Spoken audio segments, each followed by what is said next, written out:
I'm Reverend Andriette, and this is Point of Power.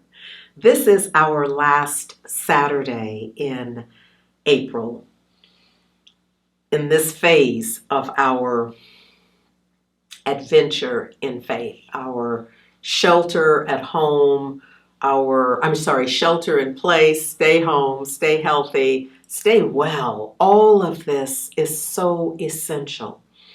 And I wanted to bring to you today from Marianne Williamson's A Year of Miracles.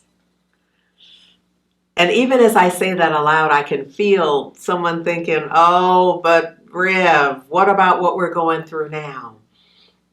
You know, life is forever revealing its miracles. Forever. The fact that we are being as kind to each other and as inclusive, as understanding, as accommodating. There is so much that is shifting and is available to us to shift even further.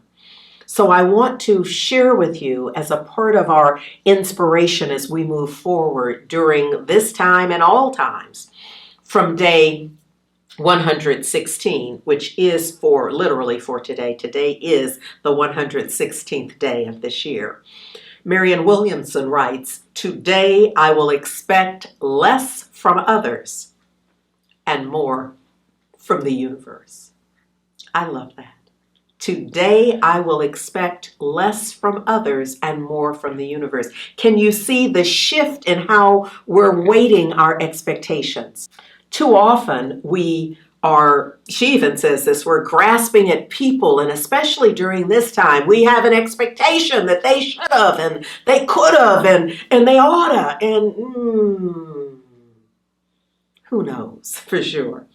But what if we determined as our point of power to expect less from them, to let go of all of what we expected from the ones who we think coulda, woulda, shoulda, and instead put our faith where it's rightfully placed, on the divine, on the living one, the strong one, the good, the source of all good. She calls us to remember that in God, in the divine, I already have everything. So to have an expectation that this one will give it to me or will make sure that I have an opportunity, it's instead starting from a different point of power, an awareness that all of my needs are met within me before they are manifest in the universe, before I have a demonstration of it. It is met in me, in my consciousness, in my thinking. Marianne Williamson writes, "As I allow all people and things to be,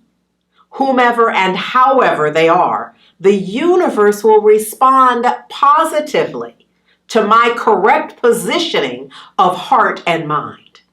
As I allow all things to be, all things in return will be wonderful." You know, even in the midst of this very difficult and challenging time, extremely challenging, some would say horrendously challenging, and across the spectrum to mildly inconvenient to absolutely challenging everything about us. Within that is still the grace of God, the peace, the joy. When we think about it, all of our moments have never been grief. There's been some light, some joy, some peace, somewhere in there. This notion of today I expect less from others and more from the universe. She ends it with a prayer that I'd like to share with you. "Dear God, please take away my grasping nature. May my mind not seek to control either people or events, but rather may I look with love on all things. Then and only then will my world transform from darkness to light and fear to love." That is an amazing point of power, to which I say, Amen, Ashe, and so it is.